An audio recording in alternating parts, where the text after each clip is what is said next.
All right, let's talk about something you probably haven't connected before: the AI revolution and copper. Yep, that ancient metal we've been using for thousands of years. It turns out there's this incredible invisible thread linking the two, and it looks like our digital future is on a collision course with a very real, very physical global shortage. Okay, so let's just get right to the heart of it. The core idea is simple, but it is so powerful. The entire AI revolution, and I mean all of it, the data centers, the power grids, everything, it absolutely runs on copper. And this isn't just some small detail. It's a fundamental truth that's really starting to send shockwaves through global markets. So that begs the question, right? What on earth does a hyper-advanced, cutting-edge data center have in common with this ancient metal? Well, the answer is a massive and, frankly, a mostly unexpected surge in demand that is putting unbelievable pressure on the world's supply. And that brings us to the first part of this story, what you could only call a perfect storm of demand. We're watching two of the biggest shifts of our lifetime, the rise of AI and the green energy transition, and they're happening at the exact same time. And guess what? Both of them are incredibly hungry for copper. Let's just try to get our heads around the scale here. For every single megawatt of new AI data center capacity, industry estimates say you need somewhere around 30 tons of copper. Just let that sink in. That is a staggering amount of physical material just to power our digital world. To put that in perspective, think about this. One single large 100-megawatt AI facility can chew through more than 2,000 tons of copper. And here's the crazy part. That number doesn't even touch the thousands of additional tons you need for all the grid upgrades to actually get power to the campus in the first place. It's a hidden physical cost. And, AI isn't the only one at the table. The green energy transition is another massive driver. An electric vehicle, for example, needs about 4 times more copper than a regular gas-powered car. And the demand for copper from renewables and grid upgrades, it's growing about 7 times faster than in traditional sectors. It's a real double whammy for demand. Okay, so demand is through the roof. Now let's flip over to the other side of the equation. Because while demand is exploding, the world's copper supply is being squeezed from pretty much every direction. The mines just cannot keep up. And we're not talking about just one type of problem here. It's global and it's diverse. You look at Chile and you've got labor strikes and drought.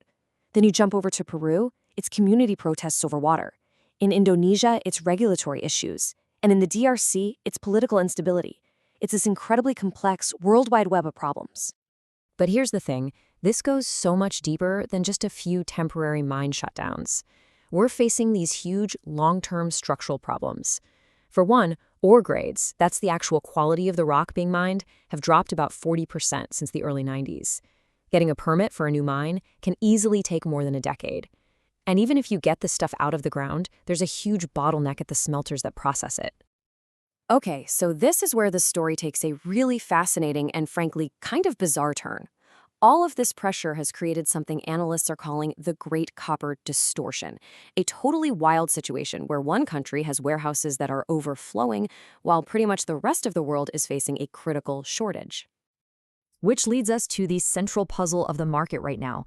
I mean, if the world is so desperate for copper, why are warehouses in the United States filled to record levels?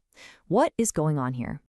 Well, the answer is right here. In this dramatic split, U.S. warehouses were holding a jaw-dropping 61% of the entire global exchange total. Meanwhile, the inventories for the rest of the world, they fell to critically low levels. What's happened is that geopolitics and trade policy have basically been sucking all the physical metal into the U.S., draining it from everywhere else. So why did this happen? Well, the official justification for the U.S. policies that kicked off this stockpiling all comes down to national security. A White House investigation determined that copper is essential for the country's defense and its industrial base, and that led to tariff policies that completely reshaped the flow of copper around the world. And the result of this supply drain outside the U.S. is a classic market signal called backwardation. Now that sounds like a technical term, but what it means is simple, and it's a huge red flag. It means companies are so desperate to get copper right now that they're willing to pay more for it today than for a delivery in the future. That screams physical shortage. So with this incredibly complex, distorted market, what in the world happens next? Well, this is where we see a major split among the experts. You've got top analysts looking at the exact same data and coming to totally different conclusions about the near future. In one corner, you've got Goldman Sachs. They're being a bit more cautious, predicting a small supply surplus in 2026, which would probably keep prices in that $10,000 to $11,000 range. But in the other corner, you have Citigroup, and they are much more bullish. They see the supply gap getting wider, and they're forecasting an average price of $13,000, with a chance it could even hit $15,000 a ton. But here's the key. While they might argue about the short term, the long-term picture is where you see a lot more agreement. Even the cautious folks at Goldman Sachs agree that by 2029, we're going to enter a period of structural deficits. And if you look out even further, the International Energy Agency projects that by 2035, all of our existing and planned mines will only be able to meet about 70% of what the world needs. So what are the big takeaways from all this? First, our digital dreams have very real, very physical needs. Second, the supply chain for those materials is incredibly fragile and slow to react.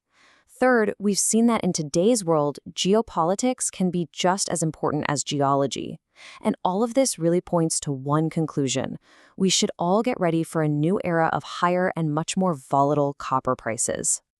And that leaves us with one final, huge question to think about.